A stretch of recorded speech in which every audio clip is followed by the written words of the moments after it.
Bismillahirrahmanirrahim. Innal hamdalillah nahmaduhu wa nasta'inuhu wa nastaghfiruh wa na'udzu billahi min shururi anfusina wa min sayyiati a'malina. Man yahdihillahu fala mudilla lahu wa man yudlil fala hadiya lahu. Asyhadu an la ilaha illallah wahdahu la syarika lahu wa asyhadu anna Muhammadan 'abduhu wa rasuluh.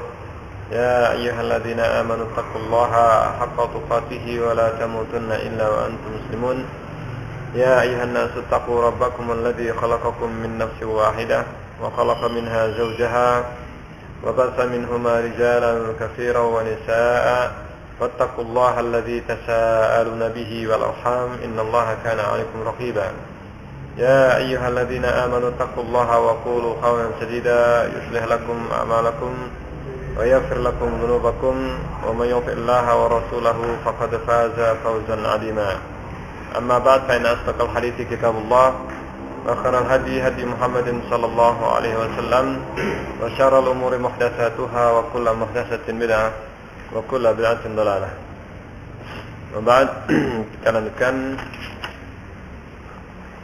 sampai kepada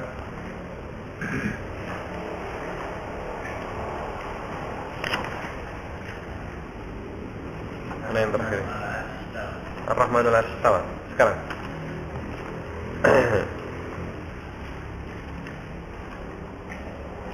Istianah sudah semuanya.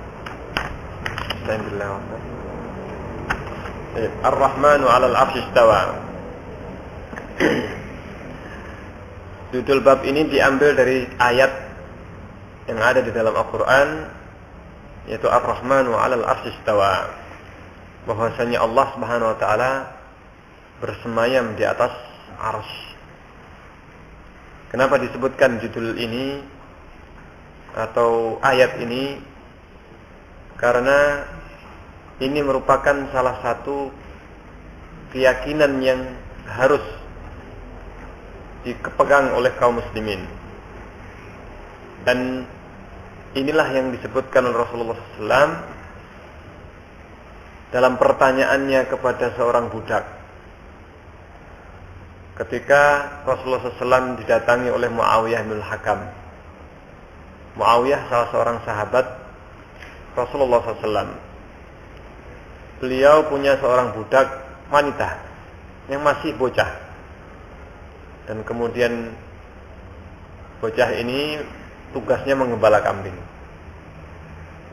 Ketika mengembala kambing, maka ada kambingnya yang ucul, yang lepas. Nah, ini yang lepas. Sehingga kemudian dimarahi oleh Muawiyah bin Hakam dan sempat dipukul. Akhirnya Muawiyah bin Hakam merasa atau sadar. Nah, ini sadar, dan kemudian dia merasa bersalah ketika memukul, dan akhirnya datang ke Rasulullah SAW, inginnya dibebaskan sebagai kafarahnya. Lalu datang Rasulullah SAW dan mengatakannya Rasulullah, dan menceritakan kejadiannya. Lalu beliau mengatakan, aku ingin membebaskan budakku ini sebagai kafarahnya. Maka Rasulullah SAW mengatakan, datangkan kepadaku budakmu. Maka kemudian Rasulullah menanyakan dua pertanyaan saja untuk ngetes keimanannya budak tersebut. Yang pertama, pertanyaannya, aina Allah? Di mana Allah? Maka budak itu langsung menjawab dengan jawaban spontan yang tanpa keraguan di dalamnya. Allah fis sama. Nah, ini fis sama, langsung mengatakan apa? Fis sama, tanpa ada keraguan. Dan tidak menjawab dengan jawaban yang lain. Allah ada di langit. Dan sambil menunjuk ke arah langit, ke atas.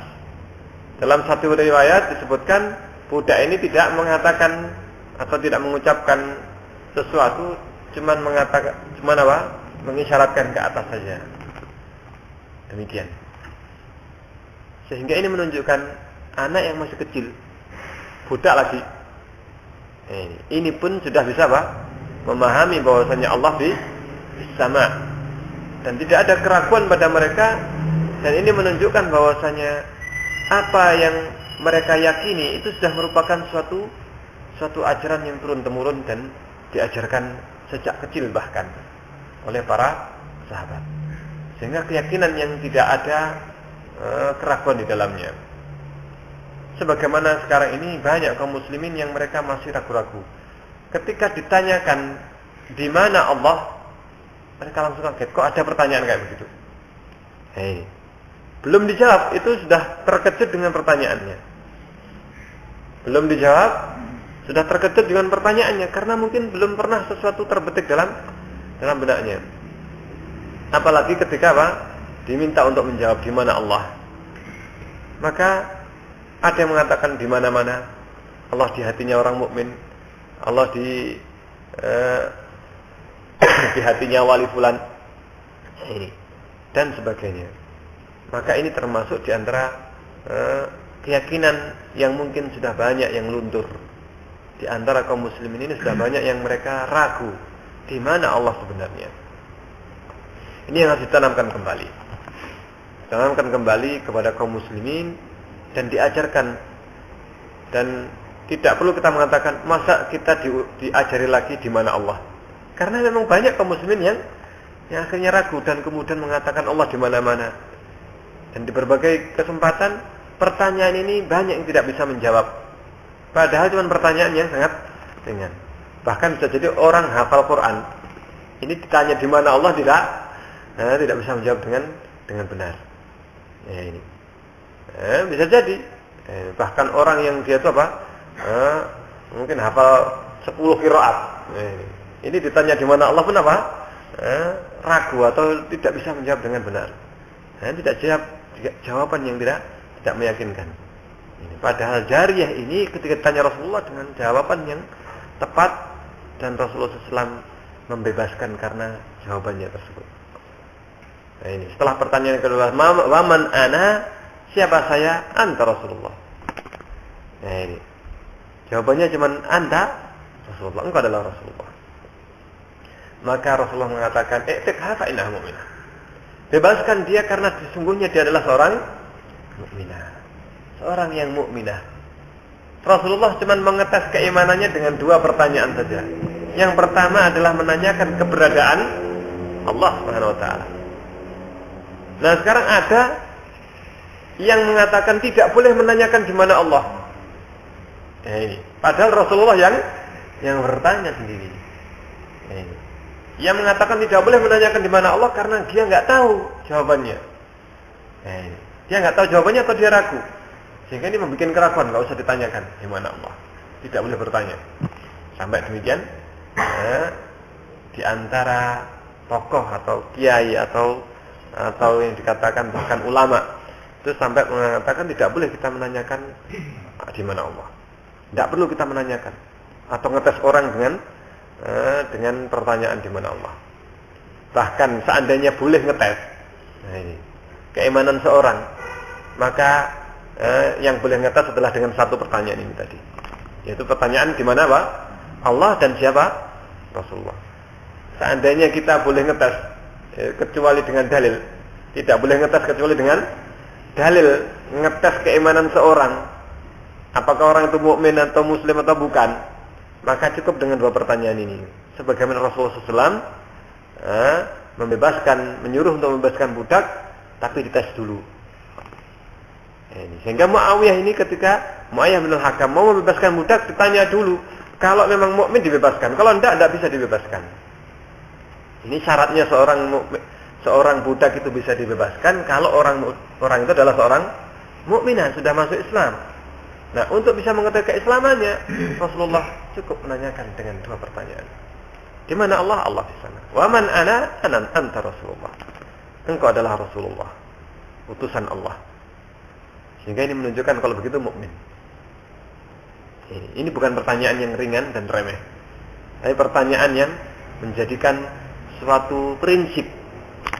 Pertanyaan ini pertanyaan yang prinsipil. Pertanyaan yang prinsipil.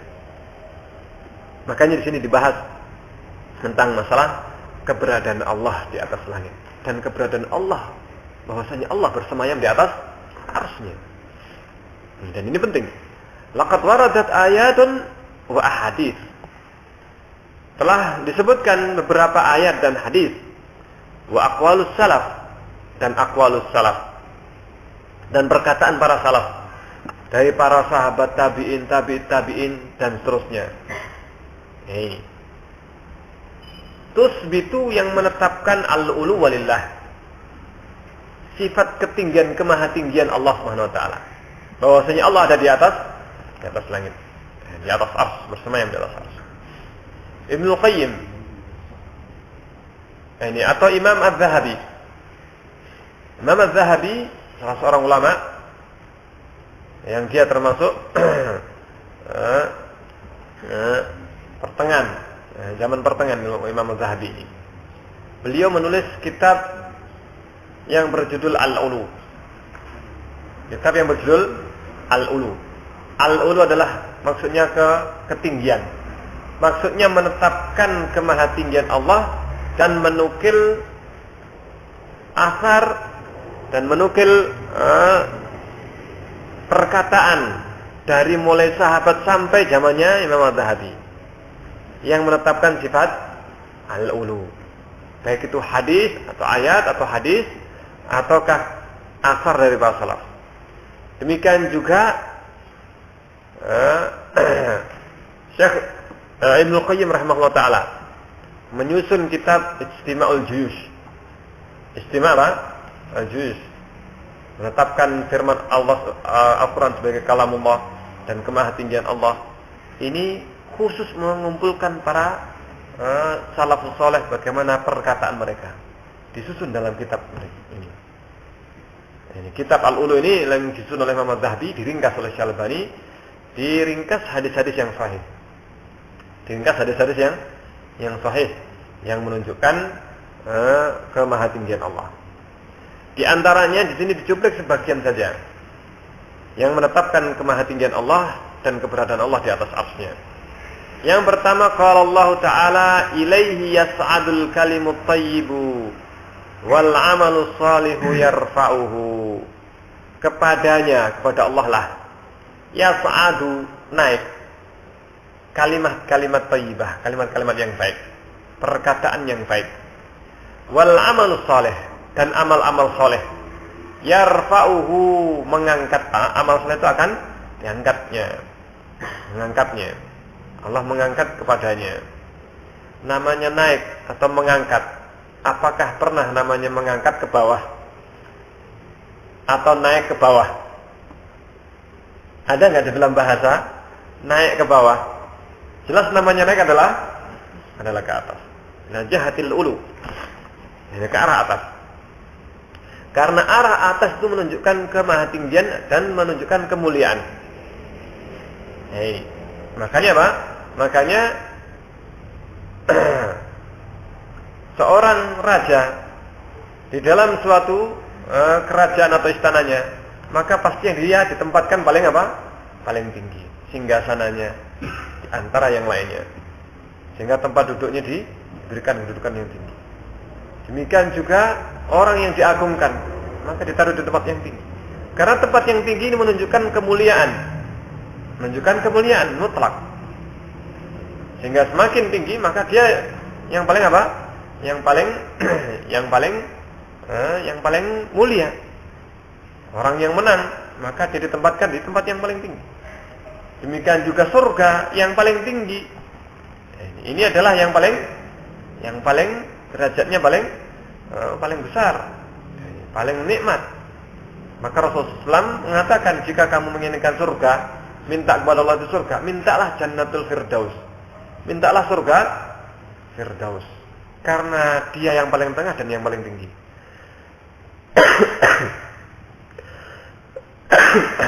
Dia yang paling tengah dan yang paling tinggi. Ibaratnya seperti apa? Gunung mana yang paling tinggi? Yang paling tengah, ya Pak? Ya, itulah namanya Al-Jannah, Jannatul Firdaus. Sehingga dikatakan di sini yas'adul kalimut thayyib. Naik kepada Allah kalimah-kalimah thayyibah. Naik jelas ke atas. Yang kedua, wa qala Allah Ta'ala, dalil yang kedua. Zil ma'arij. Allah lah yang memiliki tangga-tangga. min dzil ma'arij.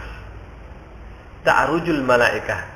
Yang malaikat itu naik tangga itu ta'ruju. Waruhu dan ruh. Ruh maksudnya adalah malaikat Jibril. Waruhu ilaihi kepada Allah SWT. Naik kepadanya. Naik tangga. Ini ta'ruju. Ini bukan turun tangga tapi naik tangga. Ini namanya ta'ruju. Ini jelas menunjukkan yang namanya naik jelas ke atas. Kemudian yang ketiga jelas disebutkan sabbihisma rabbikal a'la.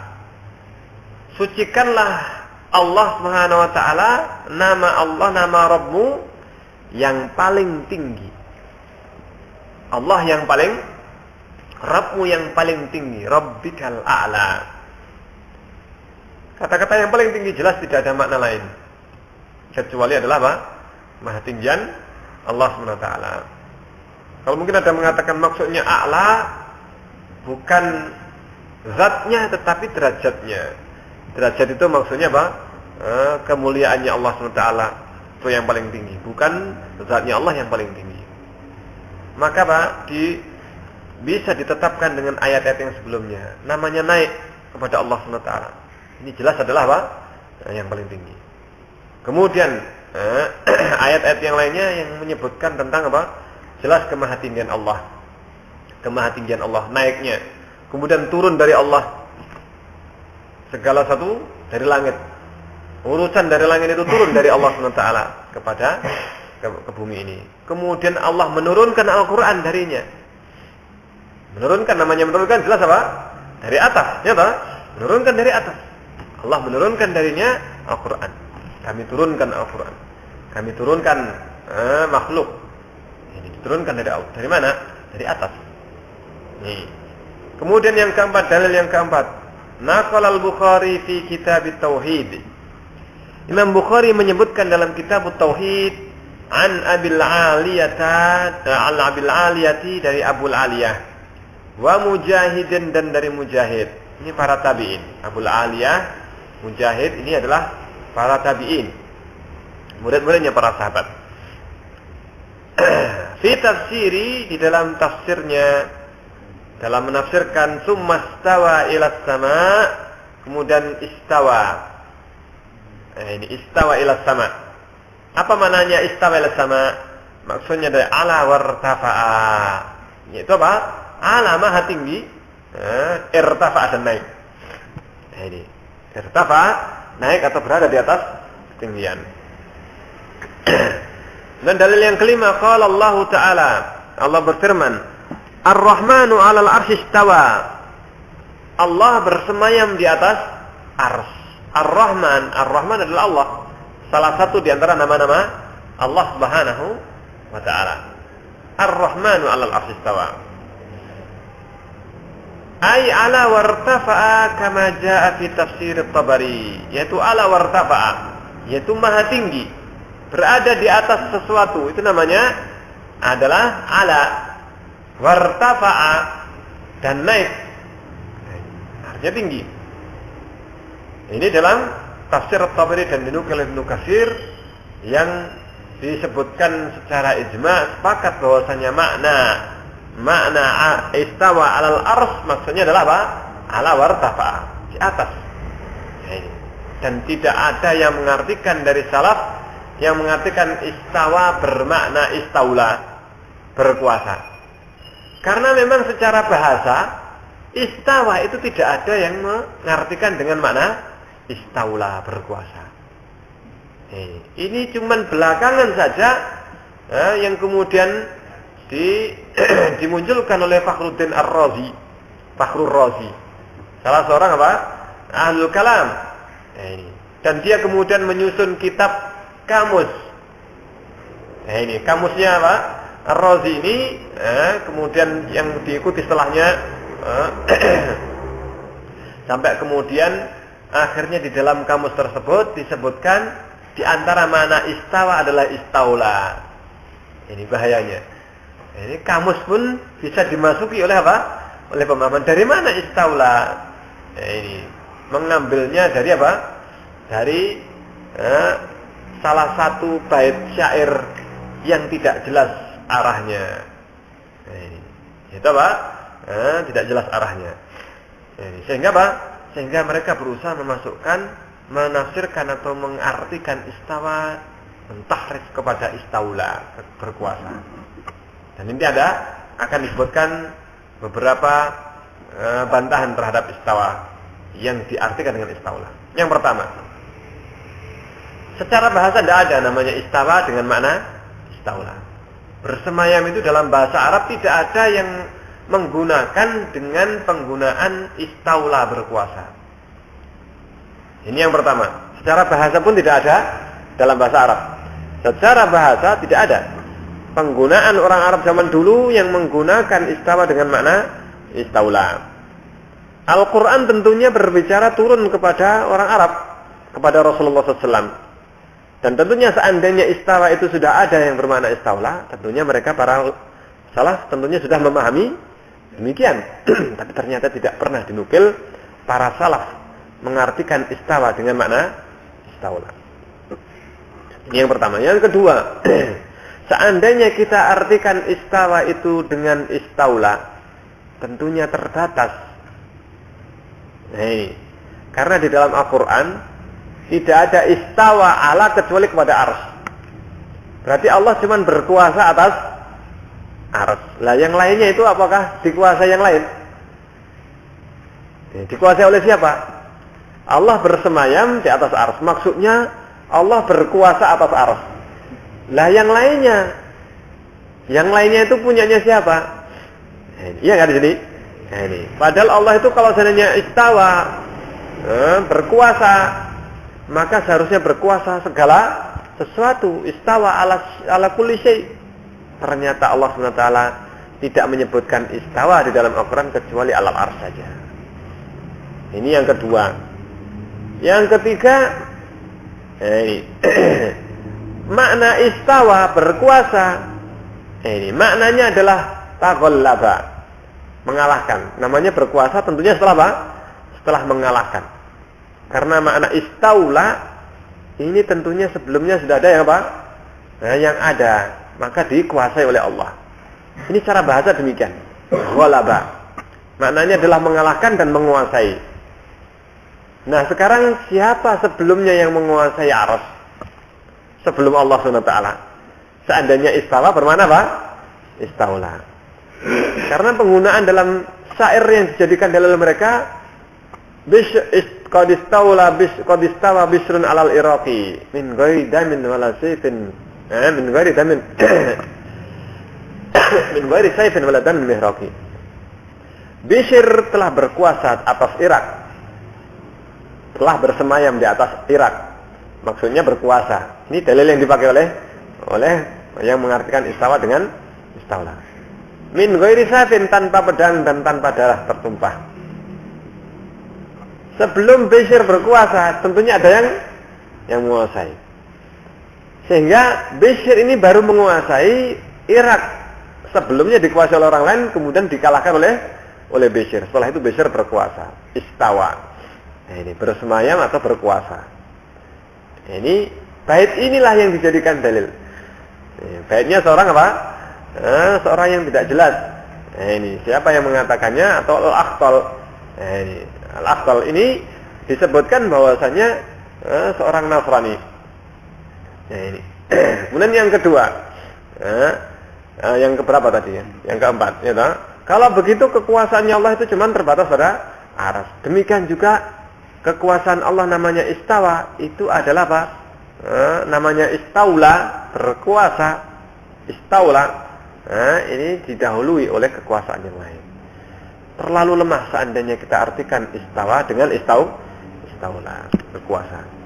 Sehingga para ulama salaf termasuk Imam Malik akan disebutkan nanti bagaimana kemarahan Imam Malik terhadap orang yang menanyakan apa maksudnya istawa. Karena maknanya jelas. Disebutkan di sini khataba Rasulullah SAW, dalil yang ke-6.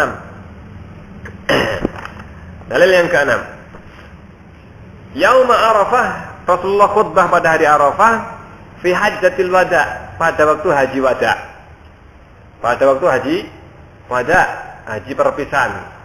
Dan Rasulullah SAW memang melakukan haji cuma satu kali.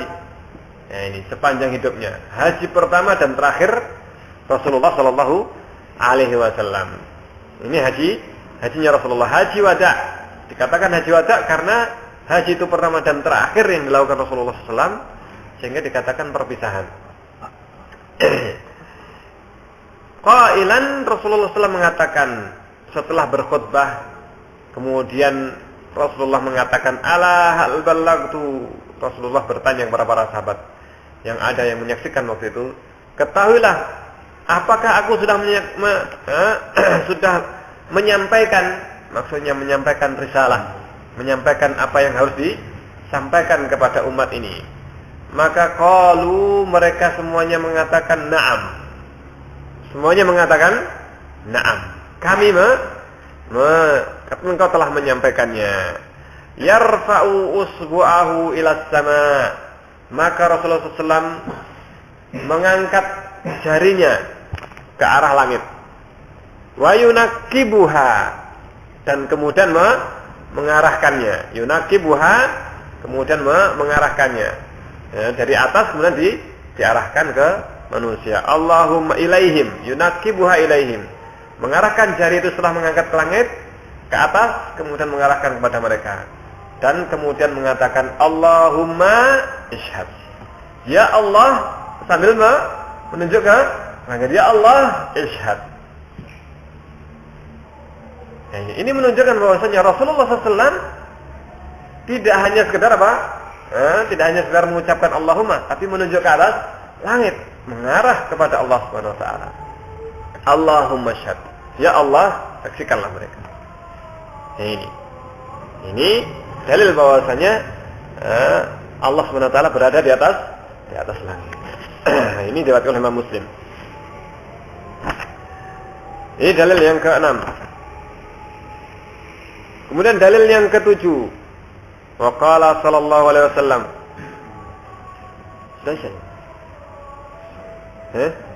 Sudah, ayo insyaallah. Kita potong dulu insyaallah untuk salat Isya. Setelah sampai di sini, kita lanjutkan ba'dal Isya.